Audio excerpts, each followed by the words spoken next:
The title of this paper is The Contribution of F.W. Ellis to Tamilology, to Tamil Studies. Francis White Ellis is one of the most neglected names in the annals of the history of British, French, and German Indologists who have contributed to the study of Indian languages. It was in 1796 that as a young civilian, F.W. Ellis arrived in India and devoted himself passionately to the cause of political, social, religious, and linguistic histories of the southern part of India.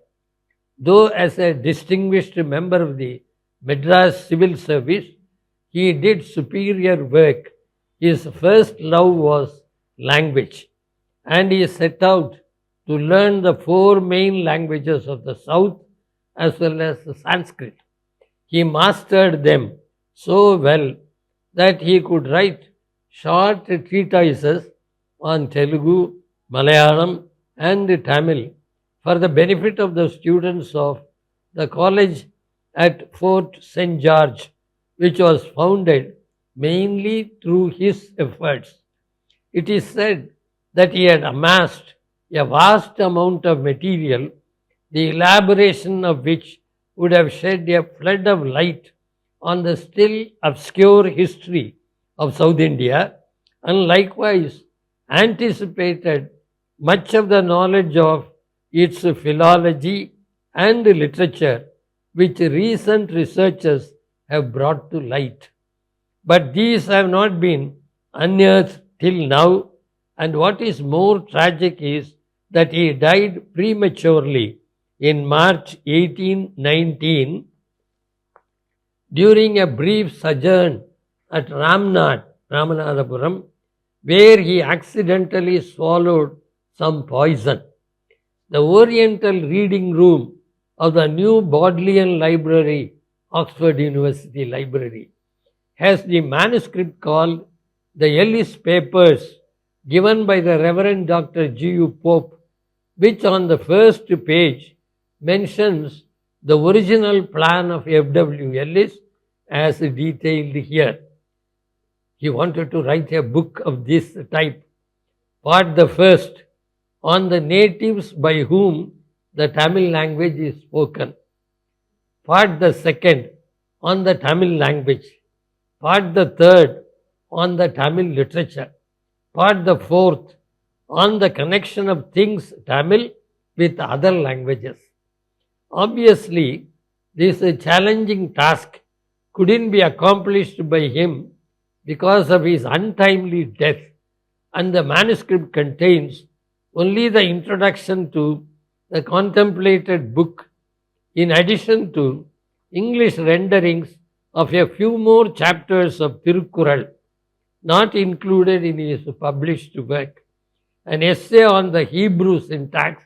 These are the writings available in the form of manuscript in Bodleian Library of Oxford University, an essay on the Hebrew syntax, and what are entitled an account of Prathaparudran Rayar, who reigned in the city of Varangal, a document in Canaries translated into English, Kannada.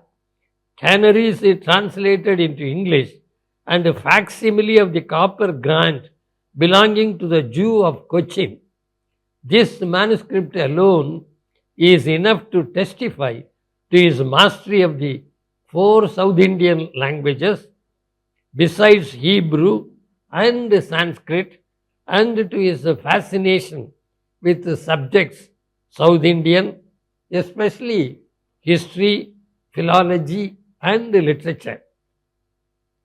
One is struck by these observations on Tamil by F.W. Ellis. This is what he says about the Tamil language in his introduction.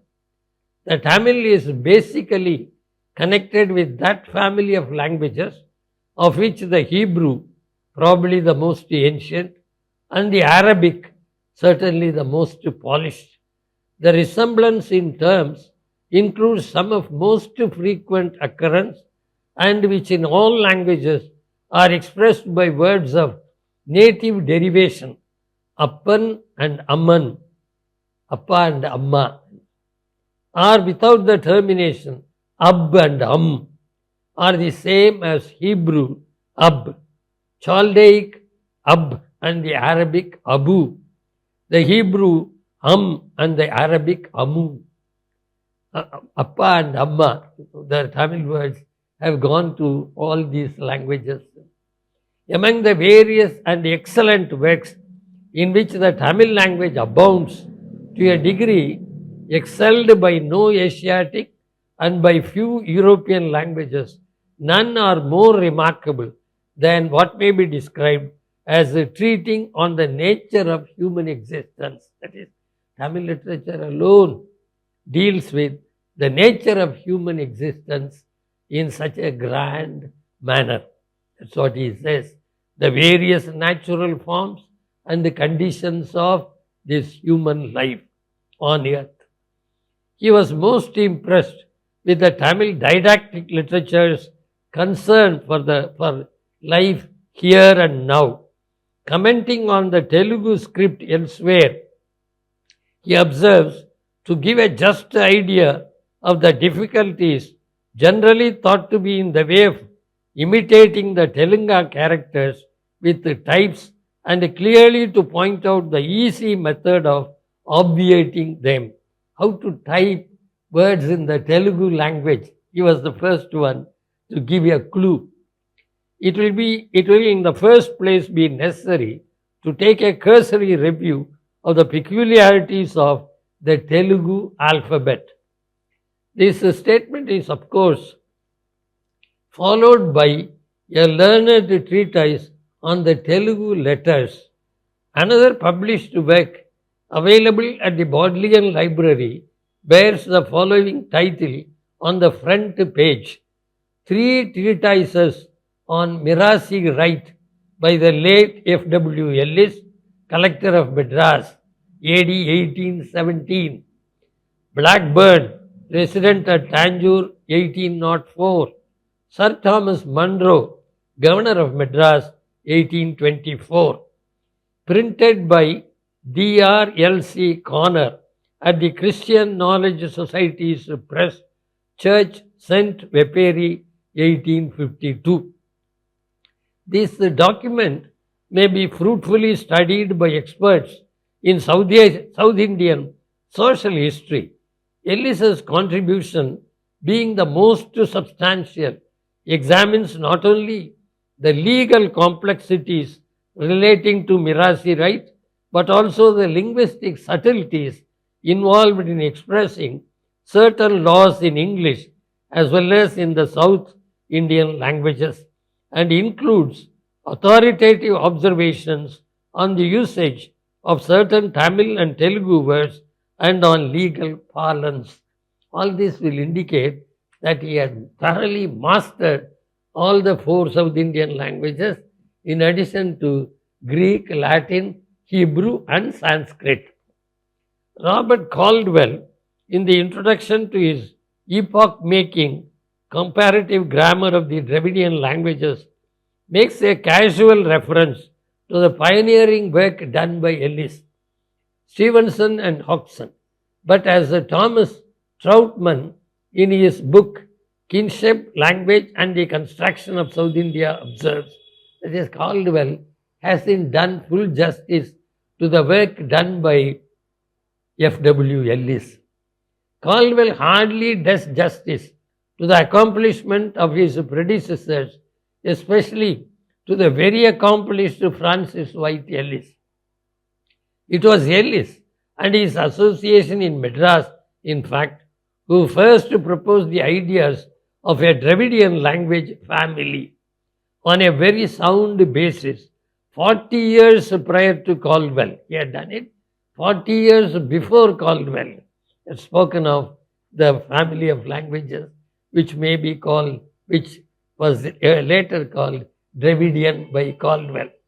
And in the same year as Bob's famous pamphlet which launched the comparative philology of Indo-European, the great and deserved success of Caldwell's book, has had the effect of throwing Ellis's earlier work into the shade.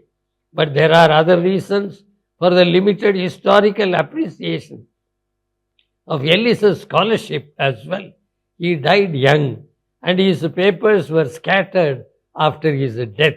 Some of them, it is said, were used in the kitchen by the cook of a company grandee to kindle fires and singe chickens with, to cook chickens, contending that the construction of the concept of the Dravidian language family was the work of a Madras school of orientalism that involved the collaboration of British and Indian scholars. Troutman, the American critic, traces the stages by which the concept took place. The College of Fort St. George at Madras was created by F.W. Ellis to teach the South Indian languages to young British recruits to the company's service. Ellis and his associates came to the conclusion that the Dravidian languages, or South Indian languages, were related to one another but were not derived from Sanskrit. Having made a scientific study of the Indian languages, Ellis convincingly argued that the four languages were not derivations from the Sanskrit, that the latter, however it may contribute to their polish, is not necessary for the existence of the four South Indian languages, and that they form a distinct family of languages with which the Sanskrit has, in later times especially, intermixed, but with which it has no radical connection. A paper of Ellis on Telugu grammar and Alexander Campbell's Grammar of the Telugu Language provided positive evidence for the contention that Telugu did not derive from Sanskrit. Campbell pointed out that the core vocabulary of Telugu, the terms expressive of primitive ideas, are things necessarily named in the earlier stages of society, including parts of the body, kinds of food and utensils in common use, parts of clothing, parts of the house, and the kinship terms, makes it clear that Telugu, as well as Tamil, is at bottom a non-Sanskrit language, contrary to the claim of Colebrook and Carey. The paper by Ellis went further and showed that this non-Sanskrit core vocabulary of Telugu corresponds to similar non-Sanskritic Desi words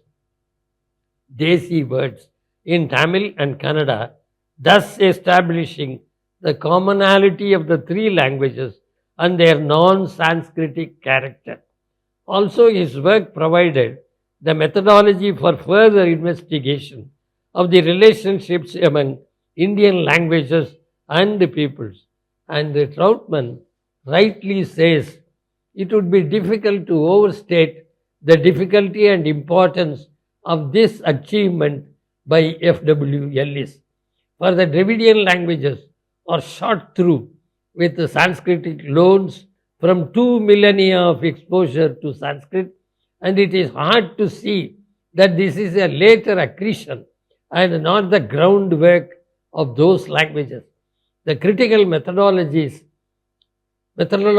problem of the new linguistic science that was being constructed at Madras at the same time as it was being established in Europe by Bopp and Rask was to find a way to discriminate cognates from loan words, the former being the clues to the genealogical relations of languages to one another that the new science attempted to trace.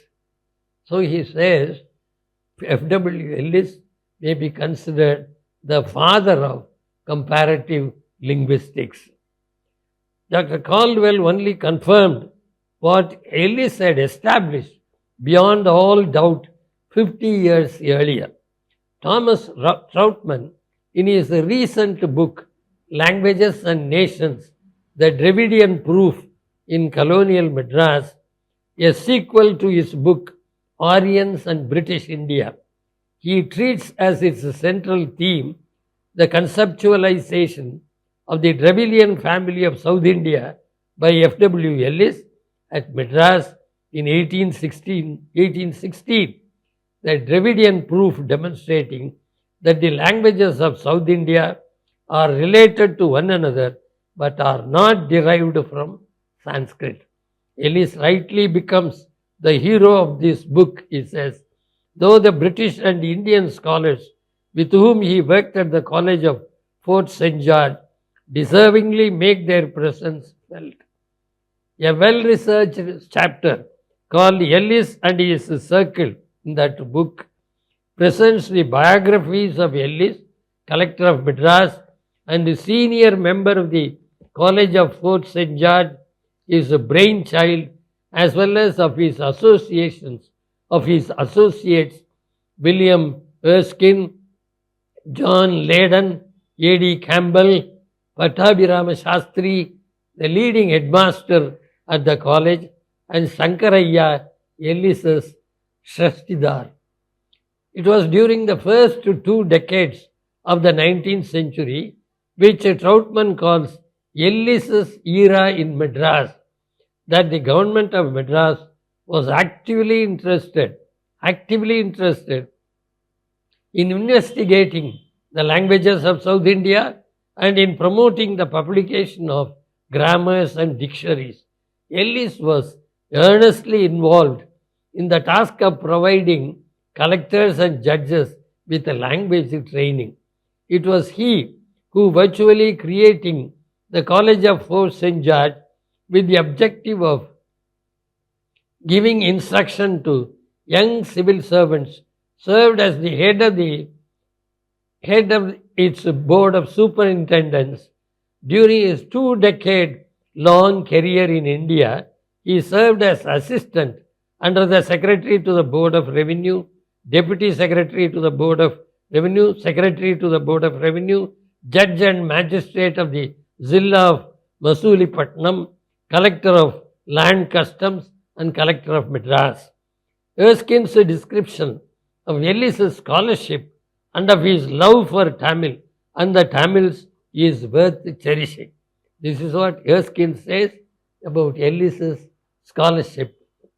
He was remarkable for the proficiency he had made in the various languages of southern India and for his thorough acquaintance with the manners, customs, and literatures of the Hindus. He is said to have written the Tamil with great elegance and was a poet in that tongue. He wrote some poems in Tamil. He was eager to improve the condition of the natives, but had perhaps too high an opinion of their literature and acquirements. He lived much among the natives and had a perfect knowledge of their habits of thinking. Had Erskine lived longer, he would have realized that Ellis was a very discerning critic and a linguistic genius who could justly estimate both the language and literature of the Tamils, and that his sympathy for the much maligned Tamils was not misplaced. Apart from identifying Ellis's eccentricities, Erskine was able to understand the intellectual potential that Ellis possessed. He says, Ellis was very learned and ingenious, but shy, irritable, proud, and obstinate. His peculiarities were injurious only to himself. He was an excellent and attached friend. This is about the personality of F.W. Ellis. Liberal to his servants and dependents, and had his mind ever open to conviction. He was an excellent classical scholar, and his ideas on the accent and prosody of the ancient languages derived from his study of Sanskrit and other Indian languages. His death was an irreparable loss, he says, to Indian literature, especially at Madras. Though as an administrator, Ellis did full justice to his duties and responsibilities. What he really loved was the Tamil, and he was primarily interested in placing Tamil language and literature within the largest frame of comparative study, bringing in Telugu, Kannada, Malayalam, and Sanskrit. It did not take him long to get an insight into the dialects of Tamil, which pervade the whole of South India, if not the whole country. He was the first one to suggest that all Indian languages owe their existence to Tamil. As early as 1800, before Caldwell and Devanaya Pavanar had made their appearance, Ellis could write, "These dialects are so intimately connected." That is, all these languages are so closely connected with Tamil. That's what he says. These dialects are so intimately connected that to obtain a perfect grammatical knowledge of one is to obtain a knowledge of all, a few partial deviations of phrase and idiom excepted. And this is so much the case that in translating Malabar into Gentoo, Tamil is called Malabar and the Telugu is called Gentoo. In translating Malabar into Gentoo, that is Tamil into Telugu, or the reverse, the position of a single word in 1,000 need not be changed. That means Telugu is only a dialect of Tamil. That is what he proved. Tamil was considered by Ellis the principal dialect of southern India. That is a leading language, the key to all the other dialects of southern India. He reserved the highest praise for Tamil literature. Tamil, he says, is scarcely exceeded by any language in the number and variety of its compositions, original and translated. He says, Tamil is scarcely exceeded, it is never exceeded by any language in the number and variety of its compositions, original and translated. And he goes on to say, in truth, a literary spirit always has been, and to the present day continues to be prevalent in southern India. Besides poetical compositions, which those of the lighter sort, especially here, abound. We have recently seen works of considerable merit produced. There is evidence to believe that Ellis, as early as 1813, felt that Tamil deserves the classical status. So he was the first one to claim that Tamil deserves the classical status, Semmali, Tagdi. In the first report of the Board of Superintendents of the College of Fort St. George, 4 courses of public study were proposed by him. The syllabus of the 3rd course is mentioned by Troutman with the following comment. The 3rd course would comprise the study of Oriental literature in general, Eastern literature. Students had the choice of studying the grammar, prosody, Yapilakkanam, and rhetoric of Sanskrit, High Tamil, Arabic or Persian, and the literary works of these languages and of Telugu, Hindustani, and so forth. The wording here is cryptic. Troutman says the wording here is cryptic, but the idea seems to be that Tamil is grouped with Sanskrit, Arabic, and Persian, and one studies the grammar, prosody, and rhetoric of these 4 as a key to the literature of other languages such as Telugu and Hindustani. These 4, we might say, although the report does not use the word, were treated as classical literatures. So he was the first one to include Tamil literature in the list of classical literatures. That set the pattern for later literatures. A.C. Bernal, who edited and annotated Ellis's dissertation on Malayalam for the journal called Indian Antiquary, convincingly contends that Ellis is one of the founding fathers of the discipline called comparative philology, comparing languages. The above dissertation on Malayalam by Ellis is of remarkable historical interest, for it proves that before 1816, Mr. Ellis had already foreseen the possibility of comparative philology, not only as regards the so-called Aryan tongues, but also in respect of the Dravidian. Such a statement by A.C. Bernal, that he was the father of comparative philology, such a statement by A.C. Bernal testifies to the remarkable pioneering work done by Ellis in linguistics, for which he deserves international recognition. Again, as early as 1816, Ellis listed the Indian languages with which Sanskrit had no radical connection. This is the list given by F.W. Ellis, list of Indian languages which owe their existence to Tamil. High and Low Tamil, Telugu grammatical and vulgar, Kannada ancient and modern, Malayalam, which is also divided into a higher and lower register, the higher one containing many Sanskrit terms and forms, and Tuluva of the Kannada country on the west coast of the peninsula. Tulu, that also owes its existence to Tamil, he says. He could say that as early as the 19th century, the first decades of 19th century. Besides these three are a few local dialects such as Kodagu, a variation of Tulu and spoken in Kurgu district, Sinhalese, Marathi and Oriya. He said all these languages were also indebted to Tamil, Sinhalese, Marathi and Oriya, which, though not of the same stock, borrow many of their words and idioms from these tongues. The language of the mountaineers of Rajmahal, which abounds in terms common to Tamil and Telugu. Reproducing this list, about 22 Indian languages.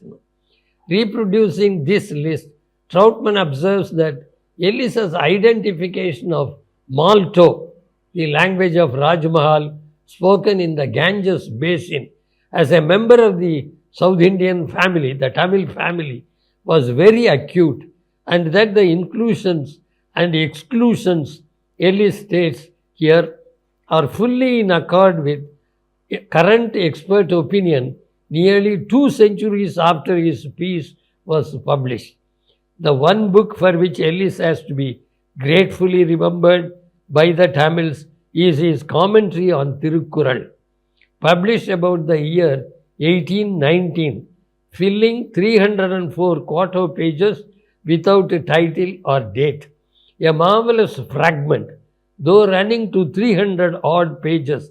It includes his English renderings of a few couplets chosen from the first 13 chapters of the monumental work by Tiruvallur.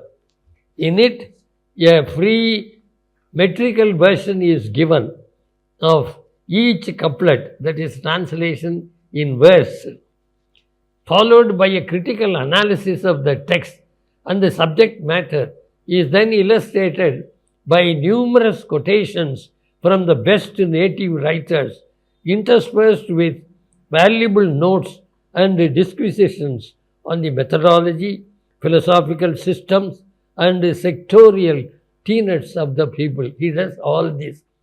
In addition to translating a couplet of Tirukkural, he would give detailed explanations about the meaning of the couplet, about the background of Tamil culture.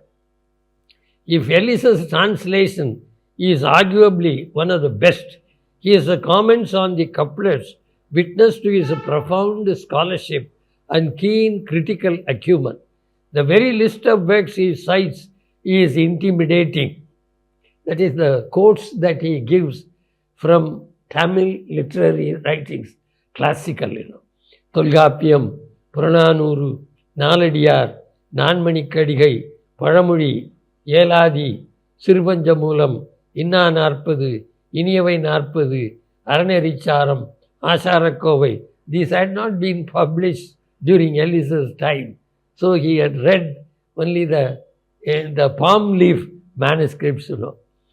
Thirumanthiram, Thiruvaimozhi, Thiruvasagam, Seevaka Chintamani, Kambaramayanam, ஏறெழுவது, Valayapathi, Chudamani, Nallapillai Bharatham and Perundevanar Bharatham, Sivavakkiyam, Thembavani, Thonnool Vilakkam, Naidatham, நீதிநெறி விளக்கம், தண்டலையார் சதகம், கோவிந்த சதகம், இரங்கேச வெண்பா, சிவசிவ வெண்பா, பிரபுலிங்க லீலை, மூதுரை, நன்னெறி, நல்வழி. And one would realize what an indefatigable reader he was if one remembers that almost all these works were available during his time only in manuscript, in the palm leaf manuscript. That he has diligently gone through all the available manuscripts of every work that he quotes is evident from the fact that in his notes he lists all the alternate readings of the pieces, various readings of a particular passage. For example, in his commentary on the chapter called Gratitude, that is, Seinandri Aridal, he quotes the Purananuru piece on Killi Valavan by Alandur Kirar as given below. ஆண்முலை அறுத்த அறநில்லோர்க்கும் மானிழை மகளிர் கருச்சிதைத்தோர்க்கும் குறவர் தப்பிய கொடுமையோர்க்கும் வழுவாய் மருங்கில் கழுவாயும் உள. And translates the first 3 lines. Those who have cut off the dugs of a cow or have destroyed the fetus in the wombs of jewel-bedecked women or behaved harshly towards religious instructors. That is, he translates Kuravar as religious instructors. In his notes, he points out that Parpar Tappiya Kodumayorkum, this was later changed. Kuravar Tappiya Kodumayorkum was later changed into Parpar Tappiya Kodumayorkum. He gives both the readings. But Uvesa doesn't give the other reading, Kuravar Tappiya Kodumayorkum. He gives only this version, that is Parpar Tappiya Kodumayorkum. It's another version of the 3rd line. It is to be noted that Saminatha Iyer's edition of Purananuru mentions only Parpar Tappiya Kodumayorkum, but not Kuravar Tappiya Kodumayorkum. Commenting on the stanzas of the first chapter of Tirukkural in praise of God, Ellis quotes as parallel passages some of the best known poems from Thiruvaimozhi, Thiruvasagam and Sivavakyam, and adds a scholarly note on the distinct nature of each of the 3 great writings about Thiruvaimozhi, Thiruvasagam and Sivavakyam. The work from which the first extracts are taken is the principle of those in the Tamil language on which the tenets of the modern Vaishnava or Vishishtadvaita sect is founded. In that to which the second belongs, the Advaita principles are maintained. This, he says, for the conception of Advaita, Shankara was indebted to Tiruvasagam and other Saivite writings. Whereas for the concept of Vishishtadvaita, Ramanujar was indebted to Thiruvaimozhi. That is what he says. He was the first one to mention this. The metaphysics of these sects are as opposite as those of Priestley and Berkeley, but however different in their, that is Saivism and Vaishnavism, he says, however different in their philosophical opinions, their religious belief and practice, which they both derive from Veda, is nearly the same. He means that if Vishishtadvaita is indebted to Alvar's poems, Advaita derives from Nayanmar's writings. These are conclusions which the accrued scholarship on Tamil Bhakti literature would now approve of. His estimate of Sivavakya's magnum opus, Sivavakyam, is equally illuminating. He was the first one to recognize the greatness of Sivavakyam. The author of their work, he says, the title of which signifies a discourse on God, eschews alike the figurative mythology of the Puranas and the mystical philosophy of the Upanishads and the Agamas. He says, Sivavakya is totally indifferent to the figurative mythology of the Puranas in Sanskrit and the mystical philosophy of the Upanishads and the Agamas. Denies the efficacy of all religious ceremonies, Sivavakya, whether prescribed by the Smritis or invented in more recent times, derides the notion that the Almighty could have made an inherent difference in His creatures. And finally, it is about Sivavakya.